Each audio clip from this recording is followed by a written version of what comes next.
Hello दोस्तों, स्वागत है आपका हमारे यूट्यूब चैनल स्टडी डायलॉग्स में। आज हम डिस्कस करेंगे क्लास 10th के चैप्टर नंबर 1 से बनने वाले इंपॉर्टेंट MCQs को, जो कि आपके एग्जाम में आ सकते हैं। तो चलिए स्टार्ट करते हैं।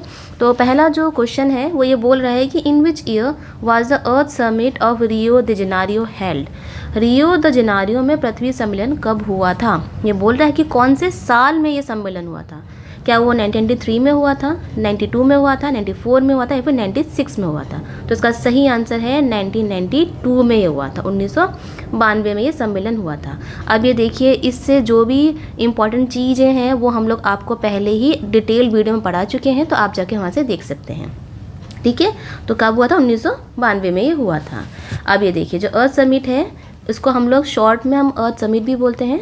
ठीक है, जिसको कि हम लोग UNCED के नाम से भी जानते हैं, मतलब United nation conference on the environment and development. अगर आपके एग्ज़ाम में UNCED आता है तो आपको समझ जाना है कि हाँ, ये तो अर्थ समिट के बारे में बात कर रहे हैं, जो कि 1992 में हुआ था। अब इसका एम क्या था? अब देखिए यहाँ पर क्या था ना, कि यहाँ पर उनका एम था कि जितनी भी कंट्रीज़ हैं, जितने भी देश हैं, उनको गाइड करना, कि उनको ये बताना कि किस तरीके से हम लोग आगे फ्यूचर में अपने आने वाली जनरेशन को जो हम रिसोर्स यूज़ कर रहे हैं उनको भी दिया जा सके। तो एक तरीका इन्होंने अपनाया कि हम लोग सस्टेनेबल डेवलपमेंट की ओर इन्होंने उस पर जोर दिया। तो किस पे जोर दिया? तो अर्थ समिट का जो पूरा एक हम लोग इंटेंशन बोल सकते हैं, इंटेंट करा गया था उसको, कि कंट्रीज़ को, देशों को गाइड करना उनके फ्यूचर सस्टेनेबल डेवलपमेंट के लिए। ठीक है, तो इम्पॉर्टेंट पॉइंट्स से आपको मैंने ये बता दिए हैं। चलिए नेक्स्ट क्वेश्चन पे चलते हैं। तो नेक्स्ट क्वेश्चन ये बोलता है कि the agenda 21 of Rio summit 1992 is related to. ये बोल रहा है कि रियो सम्मेलन का एजेंडा 21 किससे संबंधित है। ठीक है, अब देखो यहाँ पे हमने पहले ही क्वेश्चन में रियो समिट को पढ़ा है, 1992 का है। अब इसी से एजेंडा 21 निकला। अब सिंपल सी बात है, जब आपने ये वीडियो आप पढ़ लेंगे ना, आपको आसानी से समझ में आ जाएगा। डिटेल वीडियो आप ज़रूर जाके पढ़िए, उसमें मैंने बहुत सारे इंपॉर्टेंट पॉइंट्स आपको बताए हैं, जिससे कि आपके एग्जाम में कोई भी क्वेश्चन ना छूटे। तो सिंपल सी बात है, तो ये जो है इसका आंसर आएगा सस्टेनेबल डेवलपमेंट, मतलब कि सतत विकास से रिलेटेड है हमारा एजेंडा 21। अब देखिए इसमें इंपॉर्टेंट पॉइंट क्या है कि ये जो एजेंडा 21 है ये नॉन बाइंडिंग एक्शन प्लान है। ठीक है, मतलब कि नॉन बाइंडिंग है, किसी पर यह बाइंड नहीं है। नॉन बाइंडिंग एक्शन प्लान है यूनाइटेड नेशंस का।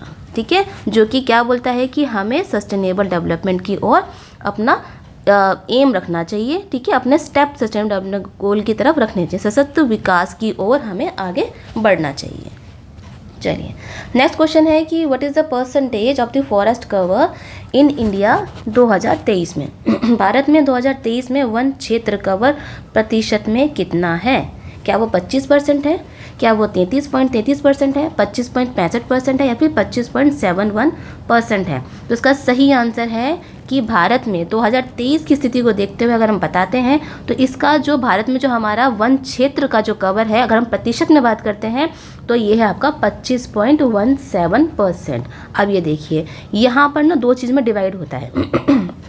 ये जो हम बात कर रहे हैं वन क्षेत्र कवर की, इसमें आपको एक क्वेश्चन मिलेगा फॉरेस्ट कवर को लेकर। अगर आपका आता है तो फॉरेस्ट कवर आपका आंसर आता है, क्वेश्चन आता है तो उसमें हम लगाएंगे 21.76% है। और अगर ट्री कवर की बात करते हैं तो ट्री कवर आपका आता है 3.41%, जो कि इन दोनों को मिला के आपका होता है 25.17%। ठीक है ना। अगर आपसे टोटली प्रॉपर अगर आपको फॉरेस्ट कवर दे रखा है, ट्री कवर दे रखा है, तो आपको ये आंसर लगाना। अगर टोटल फॉरेस्ट कवर पूछा जाता है तो आपका 25.17% ये होता है।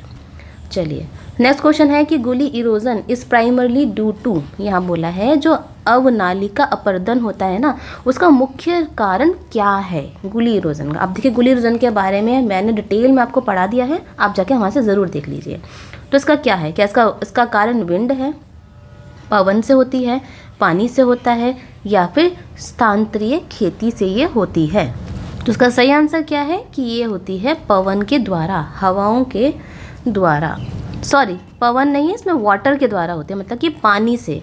ठीक है ना। गुली इरोजन जो होता है मृदा का जो अपरदन होता है गुली के रूप में, अवनालिका के रूप में, ये हमेशा पानी से होता है, हवाओं से नहीं होता है। याद रखना इम्पॉर्टेंट है। अब ये देखिए, जैसे कि हमारे देश में जो चंबल के रेवाइंस हैं, जो चंबल की जो घाटियाँ हैं, वो भी गुली इरोजन ही है, ठीक है ना। अब देखो गुली इरोजन में क्या होता है कि एक बड़ी सा एक क्षेत्र है, एक लैंड है, तो उसमें पानी का इतना बहाव हो जाता है ना कि वो मिट्टी काट के ले जाती है और इतने बड़े बड़े अंदर के गहरे गड्ढे बना देती है मिट्टी के अंदर, उसी को हम बोलते हैं गुली इरोजन, ठीक है ना। ऐसे एक शीट इरोजन होता है लेकिन हमें जो क्वेश्चन में पूछा गया है वो है गुली इरोजन के बारे में। अब ये दिन प्रतिदिन, हर साल दर साल, एवरी ईयर, ये गड्ढे जो है मिट्टी के अंदर ये बढ़ते रहते हैं और इसी से मिट्टी का कटाव हो जाता है। अब ये देखिए, जब मिट्टी का कटाव हो जाएगा, मिट्टी का जो टॉप सॉइल है वो ख़त्म हो जाएगी, तो वो जो मिट्टी एक बंजर के रूप में रह जाएगी। वहाँ पर वेजिटेशन को उगाना, क्रॉप्स को उगाना हमारे लिए एक इम्पॉसिबल सा काम हो जाता है, ठीक है ना। तो गुली इरोजन है। अपने देश में अगर देखें तो यहाँ पे चंबल के रेवाइंस के बारे में हम लोग यहाँ पे बात कर सकते हैं। चलिए नेक्स्ट क्वेश्चन देख लेते हैं। नेक्स्ट क्वेश्चन है यहाँ पर कि एल्यूवल सॉइल फाउंड इन, यहाँ बोला है जो जलोढ़ मिट्टी है, ठीक है, क्या है, जलोढ़ मिट्टी है, वो कहाँ कहाँ पर पाई जाती है। अब ये देखिए, एल्यूवल सॉइल है, बहुत ज़्यादा इंपॉर्टेंट है हमारे देश में। सबसे ज़्यादा अगर हम बोले पूरे परसेंटेज के हिसाब से भी देखें तो सबसे ज़्यादा यही हमारी जलोढ़ मिट्टी पाई जाती है। अभी बोल रहे कहाँ पर पाई जाती है, क्या वो ईस्टर्न कोस्टल प्लेन और particularly delta of Mahanadi Godavari Krishna Kaveri में पाई जाती है। मतलब जो कृष्णा महानदी गोदावरी कृष्णा और कावेरी नदी के जो मुहाने हैं, जो डेल्टा जो बनाते हैं, नदियाँ के जो डेल्टा बनाती हैं, क्या वो वहाँ पाई जाती है।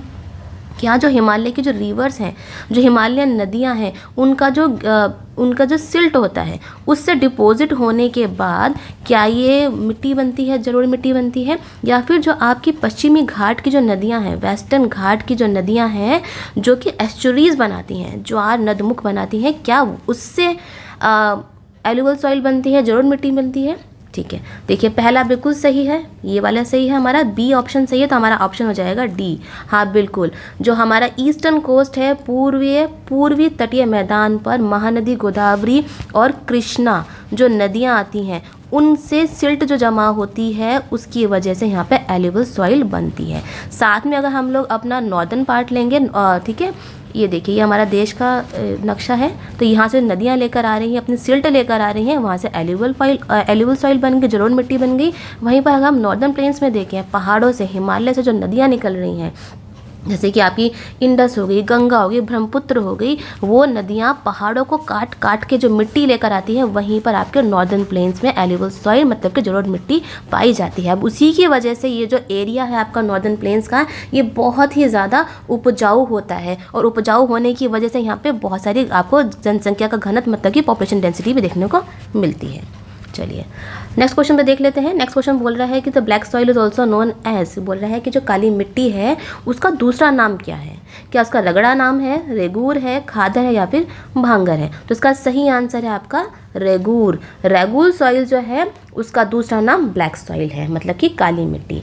अभी देखिए जो काली मिट्टी है ये कहाँ कहाँ पाई जाती है हमारे देश में, तो ये आपको मिलेगी, आपको महाराष्ट्र में मिलती है, ठीक है, महाराष्ट्र में मिलती है, आपको मालवा में मिलेगी, मध्य प्रदेश, मालवा, मध्य प्रदेश और छत्तीसगढ़ के इन इलाकों में आपको काली मिट्टी मिलती है। अगर हम काली मिट्टी की बात करें तो काली मिट्टी का ओरिजिन कैसे होता है, अभी देखिए आपको मैंने पहले ही समझाया था कि जो मिट्टी जो होती है उसका कोई ना कोई आपको एक बेसिक रॉक से, पेरेंट रॉक से मिलकर बनती है। तो यहीं पर जो काली मिट्टी है उसका जो पेरेंट रॉक होगा वो आपका होता है इग्नियस रॉक, ठीक है। कौन सी रॉक से मिलकर बनती है, तो ये बनती है इग्नियस रॉक के वजह से बनती है, ठीक है। इग्नियस रॉक कब होती है, जैसे कि हमारा जो लावा हमारे पृथ्वी में से निकलता है, अब वो लावा यहाँ पर जब वो ठंडा हो जाता है, ठीक है, ठंडा होने के बाद फिर इसका इरोजन होता है, अपरदन होगा, टूट फूट होती है, वेदरिंग होती है, उसकी वजह से यहाँ पर आपको ब्लैक सॉइल मिलती है, मतलब काली मिट्टी मिलती है, जिसमें कि सबसे ज़्यादा इम्पॉर्टेंट जो